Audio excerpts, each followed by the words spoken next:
Hey everyone, this is my first YouTube tutorial, and yeah, I'm just here to show you how you can arrange your drums much quicker and more intuitively. When you want to make something like, which has a good, like, nice feel and stuff like that, you want to not waste any time doing random stuff. So it's always helpful to have a few good techniques to like get to the end result quicker. So I have this very basic beat. So I have these drum patterns here, and let's arrange it quickly into like, something which is usable. So usually people might actually think like, okay, I want this here, then I'll have this, then I'll have a section which is like this. So, oh no, I want this here as well. Oh shit, this one went here, I need to move it here. So like they waste a lot of time doing that shit. So our goal is to basically chill and like get things done without doing that much work. So if I just copy everything and then I like delete stuff, I can start to like build it up much faster. For example, so I have all this stuff, like I can just be like, okay, you know what, I don't want this, I don't want kicks over here, or I don't want hi-hats over here. But it goes deeper than that. If you use this tool over here, it's called the marquee tool. So if you set the right, this is your right command click tool and this is your left click tool. So when I press command, I will be using this tool and it lets me select a whole bunch of stuff. So I can be listening to the track and be like, okay, you know what, I don't want hi-hats over here. So I press Control M to mute it. And I can like do that shit on the fly, you know what I'm saying? I can just mute out shit where I don't want it. And like that's how you can quickly add a lot of like liveliness to your tracks, especially like if you have someone like rapping on the song or singing and you want to like cut out stuff, right, with like, make it sound rhythmic with the vocals. You can just go around muting stuff here and there. And the good thing is you can go back and unmute it if you did too much. Yeah, like so that's one thing. The next thing is you can do this. If I go here, supposing I want to make like a glitchy end to this, so I can just do this. So to duplicate, I'm pressing Command R, so it'll duplicate to the length of the thing. So I can have it like this, like, so it'll be like, or I can even do this now.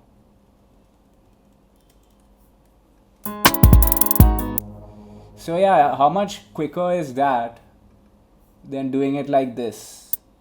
Okay, I want this one here, this one here, this one here.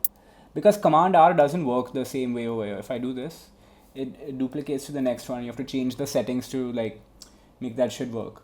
But this way, it's like, look at that.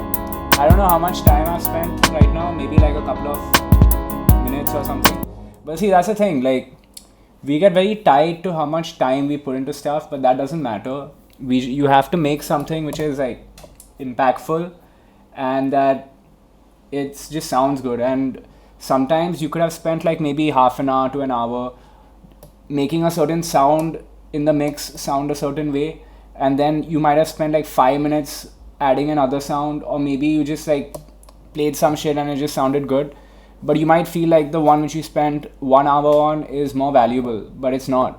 It's what sounds good at the end of the day. So this is a good way to like easily sculpt your beats, like sculpt the arrangement of the beats, which is actually way more important in a way than having an individual loop sound really nice. So this is how you break it up, like turn it from a loop into a song really quickly. And now I'll show you the next thing you can do. Now I can do time stretching, and this like really changes how shit sounds.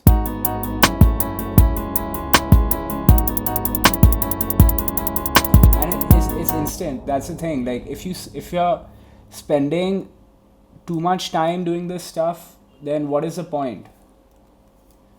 It should be instant.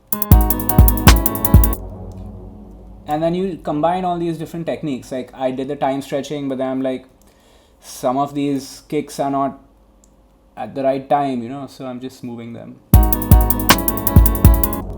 Yeah, like that shit doesn't sound nice. So use your ears. Don't just blindly do shit.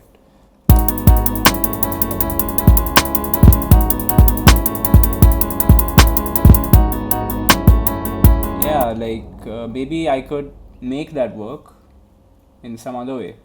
Or maybe I could just... Yeah, like you have to be creative, you know what I'm saying?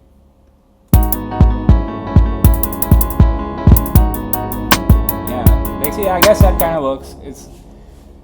Then the next thing you can do is you can move shit around. So just take like the snares, drop it on some other channel, and change the sound to something else. Take all these notes. Oh yeah, and these guys are slightly delayed. I don't know if you noticed that. They're like behind the beat. So that's like a preference thing. But even that, so these drums, I imported them from another beat of mine. So I guess that's why they already have been delayed. But usually I just make shit on the beat and then, I push it with this thing over here. And that's how it... But yeah, right now we're trying to make this into another sound. So let's do that.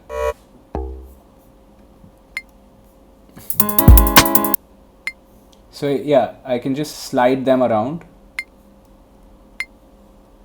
duplicate them, do stuff like that. So I just made a new pattern out of an old pattern.